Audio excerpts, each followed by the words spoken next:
So, Matt, to say that expectations were high for a follow-up to Mary Poppins is probably an understatement. Yeah. How did you feel when you first kind of got involved with this? I mean, were your expectations high? Were you nervous at all? I mean, as you say, the way I thought about it when I got the script and I heard that Rob was doing Mary Poppins was like, oh, okay, Mary Poppins. So let's start with something that'll be easy. So no, I mean very much so. It's kind of the way I thought about it is like Disney are giving you their crown jewels. It's like, there you go, take the crown jewels, go play with them, and don't muck it up. So yeah, no, absolutely. They're given the beloved sort of first film, and we all grew up with it. It's all part of our kind of childhoods, and it has such an aura and a mystique, and also, frankly, for the visual effects, which is what I do, it's a milestone movie in visual effects. So you're standing on pretty big shoulders when you accept that challenge. As you mentioned, it is a milestone in visual effects. So, I mean, how did you, I guess, build upon what was done in the original? Did you take techniques from the original and try to employ them into this one, or where did you start? I mean, the Peter Allen show and his team, who won the Oscar for the movie in 1964, were using the very latest technology that they had back in the 60s. So frankly, we were making a movie for the 21st century, so it was beholden on us to do what I'm sure they would have done and use the very latest techniques we could do. But of course, there's the imagery of the Peter Allen show map paintings and the Jolly Holiday animation sequence. I mean, we all grow up with that, and it's kind of imbued in our DNA. And then certainly, as somebody who's interested in visual effects, I remember watching that as a kid and thinking, how do they do that? And trying to work all that stuff out. So it was great to be able to actually sort of seize the day and try and do it ourselves. It is really interesting watching that movie and thinking, oh, well, how did they do that back then? Let's just kind of let's start with some of the bigger set pieces. Sure.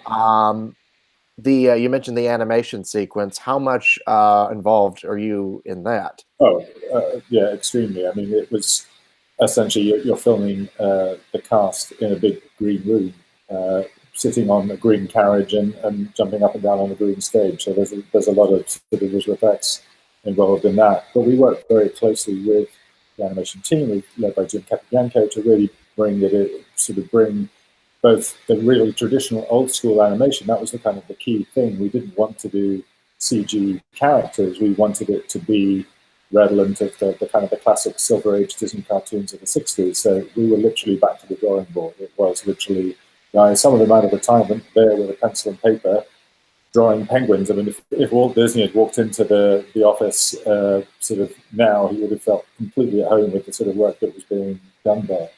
But then again, they were using the greatest technology they had back in the 60s to do their work. You'll notice in the original film, there's a lot of very kind of static cameras because like Mary and Bert are kind of standing there and the penguins are dancing around them. But obviously now, and particularly with this director, with Rob, who loves to move the camera and everything's very kind of choreographed and fluid, we had to be able to take those sorts of camera moves and make them work with a 2D world. So we ended up doing this big kind of hybrid approach. And there's different techniques for different parts of the sequence. But largely it's a very clever integration of traditional 2D drawing and the latest in 3D animation and textures and things like that as well. You mentioned different techniques. Can you just kind of delve into some of those? I mean, just kind of like point, just some of the like nuts and bolts of how you pull that off. I mean, in the first film, there was a technique that was used a lot called multiplaning, which sounds very geeky, but basically it means it's how you impart parallax to an image. So things that are further away move slower than things that are up close. Is the easy way to explain it. And in those days, they had a big camera with 4 sheets of glass, and each sheet of glass would be a little bit further away, and that's how they split up the backgrounds. We couldn't really get away with 4 anymore. So for the initial sequence when they're on the carriage, we would do our version of multiplaning, but we would have an infinite number. Every blade of grass could be on a different plane, so it could be in the right sort of spatial relationship with the cast. So we could move the camera around and get true depth and parallax in the backgrounds. So that was sort of the carriage ride.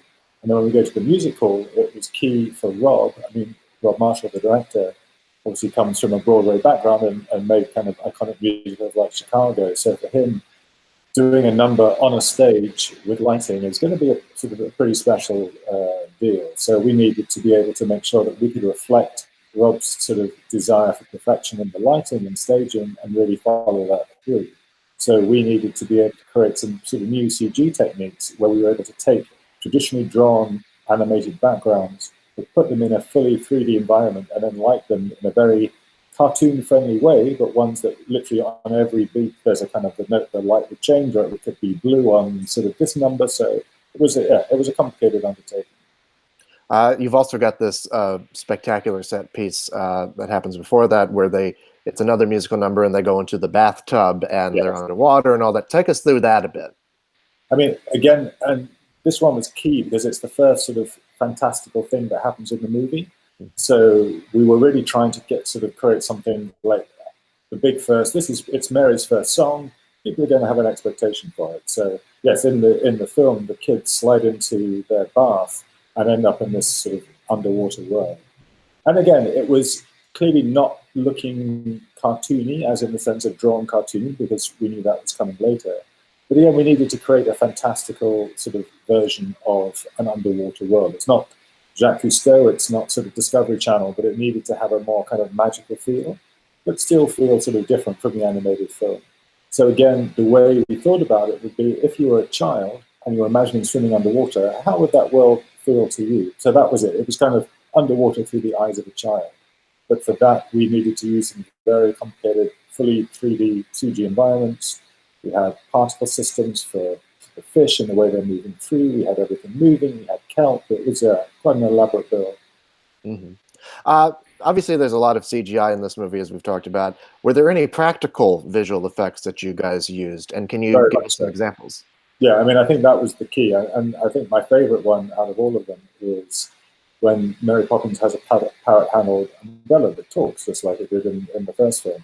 And I think the expectation being, oh, we'll do the parrot, you guys will do that in CG. And it's like, no, we won't. Well, why? We'll do an animatronic. So it was amazing, because then on set you could have this, you could pass the kind of the kid the umbrella, and it would start talking, and its eyes would roll, and there was like a guy off with a little radio controlled doohickey at the side manipulating it. So stuff like that was great. And even things, I mean, we worked very closely with Steve Warner, the special effects supervisor, because the way Rob likes to shoot, he likes to shoot very long takes and do everything in quite a flowing and moving style. So in many cases, Steve had to rig sort of special effects that would happen live on set, could easily be reset for take 2, but it wouldn't be just like one gag would happen, cut. It'd be like, okay, you'd have like 20 different things happening in each take. So yeah, it was an elaborate process. Are there moments or uses of special effects that you can point to that maybe the audience wouldn't even notice? I mean, ways that you add on to the background, or ways that you set us in the period. Can you show us, can you give us examples of things like that? I mean, I think the example, I guess the obvious example is the movie set in 1934 in London. And London doesn't look like 1934 anymore. So there was a lot of that sort of creating again our version of what a 1934 London would look like. They live on Cherry Tree Lane, and we had a sort of a huge Cherry Tree Lane set in the stage at Shepton Studios in England. But it's only so huge. So again, there's an awful lot of extension work and the CG parks, and I spent a lot of time on various cherry pickers and rooftops of London, photographing different buildings that we would use as elements to extend the sets and to extend. And then there's also a sequence where they climb up Big Ben, and again, there's a small set piece of Big Ben, but anytime you go wide, you're looking at a fully digital London and River Thames and everything else. It was a really nice kind of combination of techniques. Hopefully, most of them the audience can't see. Right. You've mentioned Rob Marshall a couple of times. You've worked with him before. What is that relationship like between the two of you? How does he help you? I mean, I think the thing for when people who work for Rob, you just want to give him the best, because he brings such a kind of a passion and a sort of a desire. I mean, this movie is him. He grew up, I think Poppins was the first film he saw when he was 4 years old. So he was absolutely sort of invested in it, as we all were. And he has the ability to kind of inspire you to up your game. I think working with Rob, you have to be at 110% all the time, which is a great way to work. But I think he's also very collaborative. I think this sort of, once you're part of his team, you kind of bring ideas. It's very a conversation about how we shoot this. As I say, Rob likes to shoot long takes and long sort of very flowing cameras. So in visual effects, we had to adapt our techniques in order to accommodate that. But again, that's just a challenge. And for Rob, it's very much about cast and performance. So we were just there to sort of augment the sort of the work that Emily and Lynn and the rest of the cast were doing. You're a two-time Emmy nominee. What has that recognition meant for you in your career? And also, we're just at the start of award season, and this movie has done well at Golden Globes and various other places, Critics' Choice. Which, I mean, you got a Critics' Choice nomination as well, so congratulations on that.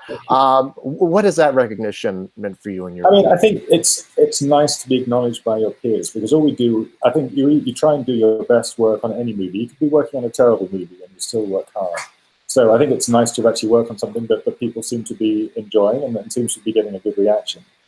And of course, I think it's nice to be recognized by your peers. I mean, I think Mary Poppins has been different. Most visual effects movies now, nothing against them, because they're working fantastic, but there's a lot of superhero movies and a lot of, saving the Earth again, and there's aliens. And so it was actually nice to do something that was a little bit more whimsical and a little bit more magical. And as I say, hark back to a slightly sort of, more innocent time. So, I mean, we have a superhero in the movie, but our one flies with a magical umbrella and a special power is making people love each other. So it's not a terrible kind of film to make. Well, thank you so much for your time, and congratulations on the film. Congratulations on all of the awards love that it's gotten so far. I'm sure it's just the start of it. You're welcome. Thank you so much. Have a great day. Thank you. You too. Thank you.